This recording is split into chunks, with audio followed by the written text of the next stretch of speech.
Hello, Brian. Hi.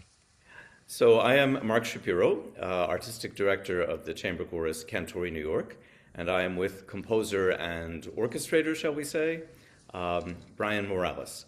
And we're having this conversation because we are working together on a project now that will culminate in two concerts on March 13th and 14th at 8 p.m. on both days at Holy Trinity Episcopal Church, 316 East 88th Street. So that's the Mhm. frame. And what Brian is going to do, I'll introduce it and then we're going to talk about how he works his magic. So Brian is as I mentioned, composer who is a longtime member of Cantori New York. And the concert is an 85th birthday tribute to the distinguished American composer Adolphus Hailstork, who has been on Cantori's advisory board for a quarter century, since we premiered a piece by him for our 15th season, and we're now in our 41st. So we decided we've done a lot with Adolphus, and he has an oratorio called CRISPUS ATTUCKS, which has had, I think, one performance, maybe two, since it was composed in about 25 years ago, I think. Mhm. So we invited Brian to create a chamber orchestration of this piece so that we could do it, and Brian is graciously donating it to the publisher, so we hope that more people will do it and the piece will get a wider exposure. So we thought it would be interesting to talk with Brian a bit about, first of all, how we know each other and the process of reducing something so big to something more bite-sized. Mhm. And yeah, so I guess we can say we met at the European American Musical Alliance in Paris. Do you remember the year? That would have been 2017 because I would have just graduated from MSM. Got it. Okay, so nearly Yeah. 10 years ago. The time does Yeah. fly. Yeah. So tell us about your background. I think these aren't actual ocean and palm trees, but you did mention that you're from a part of the country that is not New York. So, Yeah, no, I grew up in California, in Orange County, if you know where that is, Knott's Berry Farm, Disneyland, that world. hmm Um, but it's very adjacent to Hollywood, and the recording industry at that time was really big. So I don't know, I've always been drawn to music. Like my favorite movie as a kid was Fantasia. Oh yeah? Yeah, so How old were you when you first saw it? Do you remember? I would have been pretty young. I think I would have been like 7 or 8. But I keep coming back to it. I keep Sure. watching it, and I wish they would do another Fantasia, or I wish they would hire me to, run the next Fantasia. What would you do? What would I do? What would I program? I think about it a lot. Probably Magic Flute. Uh-huh. I've been on a Magic Flute kick for a while now. I see. Okay. And do you have a favorite episode in Fantasia? Oh gosh. Well, so the opening movement, the Toccata and Fugue by Bach. I forget the visual artist's name, but he actually kind of pioneered that whole concept of like movement going with music. hmm And then he didn't like the project. He walked away from it, so he's uncredited. So that's why I can never remember. It's something I can't remember it right now. I see. But yeah, I love that the marriage of movement and music, and I think that's why I did. So after I graduated college, I wrote a ballet, and I think that's kind of what draws me to writing for ballet is that marriage of movement and music. Yeah. And I think thinking about Fantasia, you also are drawn to color, I think. Sure, Yeah. absolutely, yeah. And I think looking at the background, yeah, there you are. Yeah. Um, no I gray can't be walls or anything. boring. Yeah. So you have previously done two projects for Cantori of this kind, right? Yes. I think the first was the Rieti, is that right? No, it was the The Walker? Walker. Yeah. Okay, that was first. Yeah. Yes. So But I remind us. do. Yeah, Yeah. go ahead. Um, I think the situation with the Walker was we had that full instrumentation for the other piece, And then Walker just called for piano. Yeah, And so I said, well, if we have them all here, why don't we use them? But I think that also kind of elevated. So that wasn't a reduction, that was an augmentation. yeah, but good it point. Yeah. but it brought out, I think, kind of the sensibilities of what he was trying to do with the piano and the voices. And I've thought about that project a lot because I think that's absolutely true. And why do you think that made such a difference, having the instruments as opposed to just piano? Do you have a thought about that? I think piano has a. I had a friend in my undergrad who once said, like, anytime I go to a piano recital, I just hear piano. I don't hear the things. And I think, like, it gets that, in the hands of a not great pianist, it can turn into that. But obviously, we have very fine pianists at our Yeah, disposal. Um, yeah, but yeah, I think for the average listener, that extra element can really help the music element shine. yeah. And I think that piece, though, it was a triptych, as I recall, and they had a lot of sustained sounds and things like that that were maybe easier to achieve with the strings and the flute. Yeah, Yeah, great point. Yes, yeah. yes. So the piano you can only do so much with a long note. Yeah, Yeah, you can't crescendo on a yeah. piano with No, a whole note. that is true. Yeah. And then we had a wonderful project by a composer named Vittorio Rietti, very Hmm. interesting character who emigrated to the States just before World War II and fought for the United States in World War II. He Hmm. emigrated from Italy, a Jewish composer who lived a long time in my neighborhood, I think, in New York Oh, City. no kidding. I think so, yeah. And that was a ballet that had sort of flopped when it was Yeah, premiered with Balanchine. And so the piece, which was wonderful, really never took off. And yeah, you made that possible for us again by creating this, in this case, a reduction of the orchestration. yeah. If you recall, I think back in 2019 we had performed it just in isolation with the piano, Yeah, and I remember I was still kind of running from the high of being at EMA, yeah. Tell us what and so IMA is. European American Musical Alliance. Yeah, Yeah. It's I describe it as going to a magical place where all the faculty agree, and, mhm. and they all agree on like how to learn music, or Yeah, at least that's this specific thought process on these behind elements. Yeah, behind. that's where Yes, you and I met, right? Yeah, yes, I believe so. yeah, Yeah. yeah. And it's in the spirit and tradition of Nadia Boulanger. Right. So, so anyway, I fast forward to 2019. I remember looking at that handwritten score by Rietti and just kind of seeing how all those elements I'd learned at EMA were kind of clicking with that piece. And I was like, man, this is so cool and weird. I'd love to orchestrate it. And I remember thinking that. And then lo and behold, years later when you decide to program it, Yeah, we got to do it. And I got to do exactly what I wanted. that's So great. I was thrilled to be a part of that. Yeah, I think it's a rare gift that you have. So, and I think also your appetite for it is really wonderful. So, It's like a um, hobby.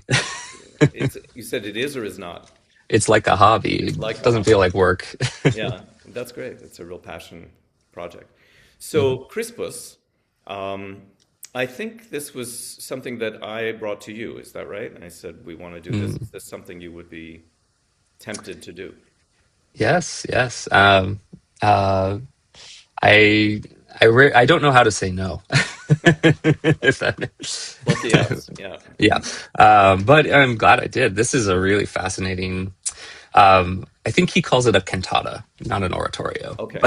Hmm. Um, but I didn't really know who Crispus Attucks was, so I think on that front already, it's just kind of broadening my world. Yeah. But then musically, he's Adolphus is doing just some wild stuff. I think it's leaning more into that kind of dramatic, kind of Monteverdi, just like damn the harmony, let's just keep going, and see Hmm. where it happens. And I think it's a cool product at the end. Yeah, I think it's Um, musically very strong, and we've done a lot of music that he wrote fairly recently. mhm. And I think this is at a time in his output where he's a bit more eclectic, maybe, and Sure, sure. far-reaching, and it's quite interesting. He told me that he writes a motet pretty much every day as a way of kind of getting his compositional juices flowing. And Sure. this concert will include several of these motets in a world premiere performance as a tribute to him, Including one for saxophone and marimba. including one for saxophone and marimba. Yeah, What so a I'm color. sending. Yeah, great. And talking to him, he is very, very specific actually about what he's thinking, Yeah. and that which is, I think, quite interesting. So in Crispus, as you said, the character I think is very interesting, and I also want to give a shout out to the librettist, Herbert Martin, who is Mhm. an old friend of Adolphus's, and I think pretty much the only librettist he's collaborated with. And Oh Adolphus wow. has said to me that he likes working with him because if Adolphus wants to change something, he just says, "Yeah, go ahead." Um, but That's they have done quite that's a bit nice together. sometimes. Yeah, and I met him. He's also I think he's in his 90s now, and it was quite touching to meet him a couple of years ago. Oh wow. And the story of Crispus, as you said, is as the first as an African American and the first um, person to die in the American Revolution in the Boston Massacre is quite a Hmm. place in history, and the way the libretto considers that feels extremely timely. Yeah. Yeah, Oh yeah. yeah, in very interesting ways. So I wonder if you could talk about, as you're looking at the score, what kind of choices you make, and I think it's probably hard to talk about, but I want you to try. Um, Sure, sure. yeah. Well, so I always think about this lesson I had with Richard Daniel Poor, where he's talking about Beethoven. He's like, if you look at Symphony 9, all the orchestral forces, they all have their place. And they're all working at the same time on their one thing. Brass are doing one thing, strings are doing this thing, winds are doing that, and you kind of have to think of that way because the massive size of it, just that's just how it's going to work. You don't have the ability to do anything intricate or Hmm. complex. I mean, not that the music's not complex, but it's just you can only do so much. But then you look at Grosse Fugue, with four players, and it's completely different music happening. There's a lot of intricacies and complexities. And so I think that's what I like about chamber music and doing reductions like these is now I can kind of look globally at what he's doing musically, but then really start to do some nuancy stuff that it probably wouldn't be capable with a large force. Is there anything you can talk about without getting too in the weeds technically, like that? Yeah, no, the opening of part two, which is when John Adams, he comes out and he's defending the British regulars who shot Crispus, and the way he does it is different, and I saw an opportunity with something smaller that I kind of went in my own direction, but I think at the end it's good because it's mostly music and less of the vocal element of it. I felt like a little liberty was allowed for this part, Hmm. but I think uh, it's because it's only two voices at the beginning. It's just this top little part going like, "Ba, ba, ba, ba, ba, ba, ba," ba, and then there's the melodic line that's just in one, just in unison. And I put that melodic line in octaves, and I have the fluttering in octaves, and it's just like in a chamber setting, it sounds really cool, Hmm. you know. Do Um, do you have thoughts about how that music characterizes John Adams? yeah, this is where it's like I can only guess. Hmm. I'm not the composer. I don't know what he's thinking That's or my doing, job, but but yeah, but right, yeah. But it's got this pointed, nasty quality to it, yeah. and well, who's to say what John Adams was like? But I think it's an interesting interpretation. It helps elevate the piece for where we are, and where we're going to at the end of the piece. I think it helps. But It reminds me of, I'm not a chef, but when I read a recipe or read something about how cooking is done, that vinegar turns up in surprising places. And sure, sure. it's a very acidic moment, Yeah, yeah. yeah, in a way that's quite unexpected. Um, Mhm. and Well put. I think Adolphus really has a sense of this balance of the kind of acid and sweet Mm. in the in the recipe, which is quite Sure, interesting. sure. As you, in your own knowledge of the repertoire, do you feel that Adolphus is drawing on particular composers or influences that preceded him? Yeah, that's the thing. I hear things that are pretty original with his music, and I think that's what I like about it because it's tonal, but it's not boxy, you Hmm. know. But it's also not Rite of Spring. Right. So it's very much its own identity. And I think that just comes with when you're a composer for that long, and you really learn how to use the instrument, Yeah. especially with voices. So because I was talking with a colleague of mine yesterday about this, and he was trying to understand what this music was. And I'm like, well, it's tonal, Hmm. but bebop's tonal. Like, yeah, I really can't put a finger on like what his music's like other than him.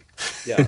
It's interesting. I think I hear there's what people might call an extended tonality. So Hmm. it's tonal, but tonal without a kind of, as you said, boxy kind of Yeah. not an exact orthodoxy. Um, It's tonal in the sense that there's a tonal center is what I mean, yeah, but it has, and nothing beyond that. yeah, it has centers of gravity, and I think you feel the vestiges of the whole tonal system for sure, and the Mhm. operation. But um, I think the 20th century has happened in Adolphus's ear, and Sure. you feel Shostakovich in particular for me, and Prokofiev, and I feel that those folks have an influence on him. Yeah, I hadn't looked at it with that lens, but I can start to understand what you mean Yeah. when you say it. Um, yeah, so, anything else you want to say about the process? Have you made particular choices of? So we imposed on you, I think, the instrumentation. Or you proposed it, and then we sold it to Adolphus. I think that's how it went, right? Oh, So good. No, what I did, there's the recording of the premiere on YouTube. yeah, I listened to it once, and I tried to remember the elements that stuck out to me, and one of them was that there was a bass clarinet. uh-huh. that that bass clarinet reminded me of Porgy and Bess with I forget the villain's character, the villain name, but he has a bass clarinet that's always played. Reminded me of that. And I'm like, that needs to be in there. Hmm. And then I just noticed there was really a lot of low range stuff going on, Interesting. and so I was like, damn the viola, we need two cellos. Uh-huh. And I think that was it. Right. So Everything remind else. us what the full orchestration in your version is. So we have two winds, flute doubling alto flute and clarinet doubling bass clarinet. So We beautiful. have the choir. We have three solo voices. We have piano, and then two violins, two cellos, and the double bass. Wonderful. Yeah, and I Yeah. think when I was sort of training as a conductor, there was always a kind of mindset of, the bigger the better. But there was a Yeah. there was a countervailing thought of everybody talking about the Soldier's Tale of Stravinsky and how much Hmm. you could get done with seven players, Oh, absolutely. Yeah. and particularly that piece post World War One and the sense of scarcity and making a lot from a little. And I think my Yeah. sensibility has always gravitated toward there's a lot of value in making a lot from a little. Yeah. Yeah, and I think that the version that you're creating will be incredibly compelling. So I think Thank you. that's like, very exciting. Yeah, Um, I'm excited for it. yeah, it's wonderful. Um, and what else is in the offing for you? Anything else you want to tell us about? Just in my own composer life, Sure. I'm composing music for a short film after Wow. a very long hiatus. I'm finally doing one, but it's a very cool short. It's loosely based on West Side Story, and the temp score is all West Side Story. So it was really fun to kind of get into that world. Mm-hmm. But that's a film by Zoe Scolpo. She's Mm-hmm. Puerto Rican, and I was really nervous because some directors, they need to just hear it produced and exactly the way they want it, and otherwise they don't get it. And our first meeting, I had the piano score up, and I was like, "Okay, are you gonna be?" And she loved it. Like her first words were, "I love the look of sheet music." I'm like, "Oh, okay, we're gonna be fine." Okay. That's really exciting. Yeah. Yeah. And you said you'd done ballet, and I remember seeing the ballet that you did and thinking it was fantastic. And are you still Yeah. involved with that at the moment, or? I don't have the. I have a 2-year-old, so I don't. I can't commit myself to Yeah. really big projects like that. But yeah, I Strangers, my chamber ballet came out. It was written during the pandemic. It's a 45-minute chamber ballet for woodwind quintet and percussion and 4 dancers. Hmm. Um, it's gone through many iterations. We recorded it as a film. We performed it with just dancers and a recording. We finally did a full performance of it in 2023 with the dancers and musicians, and that was up in Inwood with Inwood Artworks. And I had a great time. Like that. That instance was really funny because we had 10 rehearsals to do everything, which, that's a luxury. No one Yeah. gets 10 rehearsals to do a chamber ballet. And I remember like halfway through just being like, this is really great, but I want to go home to see my baby. I guess we all have to find that balance, right? Yeah. Yeah. Super. Well, I think that we can wrap it up there, Brian, unless there's anything you want to add. No, nothing comes to mind, but Strangers Chamber Ballet, it's on all streaming platforms. Check it out. Okay, we'll certainly check it out. And meanwhile, I'll just sum up by reminding us that our conversation today was about Brian's reduction of Adolphus Hailstork's cantata, Crispus Attucks, which Cantori New York will perform on March 13th and 14th at Church of the Holy Trinity at 316 East 88th Street, both days at 8 p.m. And Brian will be singing the performance as well as accepting bows. Oh, and I'm just thinking we should mention one of my other favorite achievements of yours, which is Hmm. your arrangement of the Christmas carol, I Saw Three Ships A-Sailing. So I'll briefly remind Brian and I both know what's coming, but with Cantori New York, we often invite the group to propose holiday repertoire for the group to sing on its annual holiday concerts. And like many, I have carols that I enjoy and carols and other holiday pieces that I like less. And when people were clamoring for I Saw Three Ships, my heart absolutely sank because that's a tune that for some reason has always been like nails on a blackboard to me. But Brian made an arrangement of it that is pure genius, that has really taken the curse off it. And now I look forward to it every year. And I think it's probably going to be on our repertoire for the next several decades. So, Oh, wow. yeah, we do love it. So, thank you so much, Brian. I'm going to stop the recording. Okay. Thank you.